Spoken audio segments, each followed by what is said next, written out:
آپ دیکھیے کہ اگر خالی آپ مسجد میں آ جائیے، مسجد میں آپ خالی وضو کر کے بیٹھ جائیے، نہ آپ قرآن پڑھیے نہ آپ ذکر کیجئے، خالی بیٹھ جائیے، تو آپ یقین مانیے جب آپ یہاں مسجد میں داخل ہوتے ہیں تو خود بخود ذہن اللہ والا بننا شروع ہو جاتا ہے،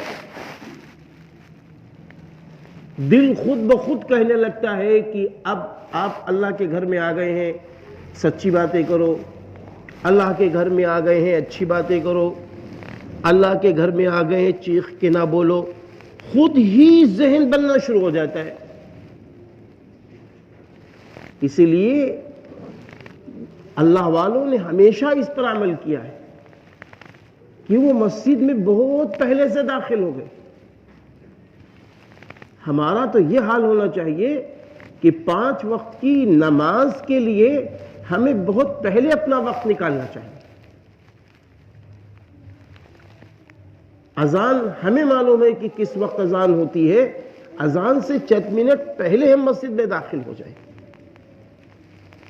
سنت پڑھنے کے بعد تھوڑا ذکر و اذکار کر لیں، کیونکہ جنتیوں کی ایک جماعت ذاکرین کی بھی جماعت ہے، ذاکرین کی جماعت جنت میں بغیر حساب کے جائے گی۔ جب ہم اللہ کا ذکر کریں گے مسجد میں بیٹھ کر تو ہم ذاکرین کی جماعت میں شمار ہو جائیں گے، ہمارا ذہن و دماغ ذاکر والا بنے گا، ہمارا ذہن و دماغ اچھی بری چیز کے سمجھنے والا بنے گا، اور جب تک اچھی و بری چیز کی تمیز کی اسلام کیا پسند کرتا ہے، اسلام کیا نہیں پسند کرتا، جب تک یہ تمیز پیدا نہ ہو، جب تک ہم اللہ کے مقرب بندے کیسے بنیں گے، اللہ کے محبوب بندے کیسے بنیں گے؟ جو ہماری زندگی گزر رہی ہے، چاہے وہ دکان کے ذریعے گزرے، چاہے گھر کے ذریعے گزرے، چاہے مسجد میں بیٹھ کے گزرے، یہ زندگی کا ہمیں حساب دینا ہے۔ اللہ تعالیٰ نے قرآن میں فرمایا نا، یا ایھا الذین آمنوا اتقوا اللہ ولتنظر نفس ما قدمت لغد، اے ایمان والو قیامت کے دن ہر شخص کو اس کے بھیجے ہوئے اعمال دکھا دیے جائیں گے، دکھا دیے جائیں گے۔ تو اس لیے ہم جس پوزیشن میں ہوں، ہم غربت کی پوزیشن میں ہوں، ہم ثروت کی پوزیشن میں ہوں، ہم اہل علم ہوں، ہم غیر اہل علم ہوں، اللہ کا گھر سب کے لیے کھلا ہے۔ ہمارا تو حال یہ ہونا چاہیے کہ کم سے کم 24 گھنٹے کا، 5 وقت کی نماز کے بعد 24 گھنٹے میں کم سے کم 1 گھنٹہ، نہ 1 گھنٹہ صحیح تو آدھا گھنٹہ مسجد میں دینا چاہیے۔ عصر کی نماز کے بعد وقت بڑا قیمتی مانا گیا ہے، مغرب کی نماز سے پہلے کا وقت بڑا قیمتی مانا گیا ہے۔ ہم لوگوں کو چاہیے مغرب سے 20-30 منٹ پہلے اللہ کے گھر میں داخل ہو جائے، اللہ کے گھر میں داخل ہو کر کچھ نہیں، خالی محاسبہ کر لیں کہ اللہ تو نے مجھ کو کن کن نعمتوں سے نوازا ہے، یا اللہ جن جن نعمتوں سے تو نے نوازا ہے، یا اللہ ان نعمتوں کے ذریعے قیامت کے دن بغیر حساب کی جنت دے دینا۔ درود شریف پڑھ لیا بیٹھ کر، استغفار پڑھ لیا بیٹھ کر، کلمہ طیبہ پڑھ لیا بیٹھ کر۔ جب ہم برابر کلمہ طیبہ پڑھتے رہیں گے تبھی تو موت کے وقت کلمہ طیبہ یاد آئے گا۔ جب ہم کلمہ طیبہ برابر پڑھتے رہیں گے اور کلمہ طیبہ کے مطابق زندگی گزارتے رہیں گے تو پھر کیا ہوگا، ہم کو مرتے وقت کلمہ طیبہ نصیب ہو جائے گا، اور کلمہ طیبہ جس کو نصیب ہو گیا تو گویا اس کو جنت کا ٹکٹ مل گیا، اس کو جنت کا ٹکٹ مل گیا۔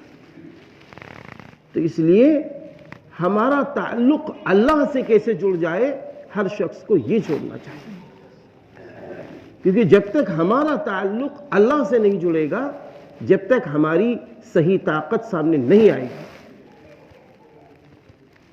کیونکہ ہم دنیا میں دیکھتے ہیں جسم ہے، جسم کو اللہ نے مٹی سے بنایا ہے، لیکن جو ہمارے اندر روح ہے اس کو اللہ نے آسمان سے بھیجا ہے.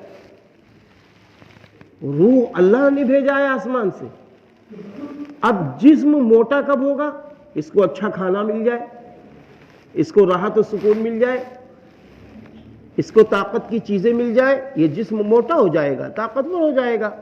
اس میں یہ جب پھل فروٹ کھانا پینا، جو مٹی سے غذائیں پیدا ہیں، ان کو جو ہم کھاتے پیتے ہیں، یہ بھی اللہ کے حکم کی محتاج ہوتی ہیں. یہ نہیں کہ گارنٹی کے ساتھ کہا جائے کہ ہم سیب کھا لیں گے طاقتور ہو جائیں گے، ہم کھانا کھا لیں گے پہلوان ہو جائیں گے. یہ رزق بھی اللہ کے حکم کے انتظار میں رہتا ہے. کیا ہم بندے کے حلق کے نیچے اترے ہیں اس کو نفع پہنچاؤں یا نقصان پہنچاؤں؟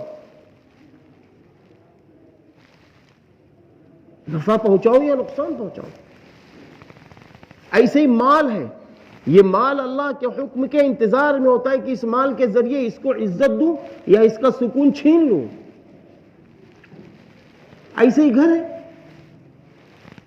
تو جسم کے راحت و سکون کے لیے مٹی کے ذریعے اللہ تعالیٰ نے غذائیں پیدا کر دی، لیکن ان غذاؤں کو کھانے کے بعد آدمی کہے سکون، تو سکون کے لیے اللہ نے روح بنائی. روح اللہ نے آسمان سے داخل کی ہے. ہاں ہے نہیں کہ آپ صلی اللہ علیہ وسلم کے پاس کسی شخص نے پوچھا کہ یہ بتائیے انسان جب مرتا ہے یہ روح نکلتی، روح کیا ہے؟ یسألونک عن الروح قل الروح من امر ربی. فرمایا کہ جو لوگ سوال کر رہے ہیں کہ روح کیا ہے ان کو بتا دو، روح میرے رب کا حکم ہے، میرے رب کی طرف سے عطا کردہ ہے. تو اس لیے ہم کو دونوں چیزیں صاف ستھری رکھنی ہے دنیا کے اندر. اپنے جسم کو حلال روزی سے پالنا ہے، اپنے جسم کو حرام غذاؤں سے بچانا ہے، اور اپنی روح کو تمام گندی خواہشات سے بچا کر اسلامی فکر کے مطابق اپنی روح کو بنانا ہے. روح اسلامی ہونی چاہیے ہماری آپ کی. جتنی صاف ستھری روح اللہ نے دی ہے اتنی صاف ستھری روح جانی چاہیے اللہ کے ہاں. آپ کو معلوم ہے جب انسان دنیا سے جاتا ہے تو جس نے روح اچھی بنائی ہے، ایمان والی روح بنائی ہے، تو فرشتے آپس میں جھگڑا کرتے ہیں، کہتے ہیں یہ روح لے کے ہم اللہ کے پاس جائیں گے، ہم اللہ کے پاس جائیں گے، روح لے کے جھگڑا کرتے ہیں. اور ملک الموت کہتی ہے کہ ہم آج تمہاری اس طرح روح نکالیں گے کہ تمہیں ذرہ برابر تکلیف نہیں ہوگی، ذرہ برابر تمہیں تکلیف نہیں ہوگی، ایسی روح ہم تمہاری نکال لیں گے. لیکن جب یہی روح جھوٹ، فریب، دغا بازی، اللہ کی نافرمانی، بے حیائی، بے غیرتی کے کاموں میں یہ روح کا استعمال کیا جاتا ہے، تو جب یہ روح نکلتی ہے تو پھر فرشتے کہتے ہیں ہم اس کو لے کے نہیں جائیں گے اللہ کے پاس، پھینک دی جاتی ہے. بدبودار، کانٹے دار ٹہنیوں کے ذریعے اس کی روح نکالی جاتی ہے، تڑپا تڑپا کی روح نکالی جاتی ہے. اس لیے میرے بھائیوں، ہمیں اس دنیا کے اندر دونوں کام کرنے ہیں. دنیا لاکھ بدل جائے، دنیا کے لوگ لاکھ بدل جائیں، لیکن قرآن نہ کل بدلا تھا، نہ آج بدلا ہے، نہ انشاءاللہ قیامت تک بدلے گا.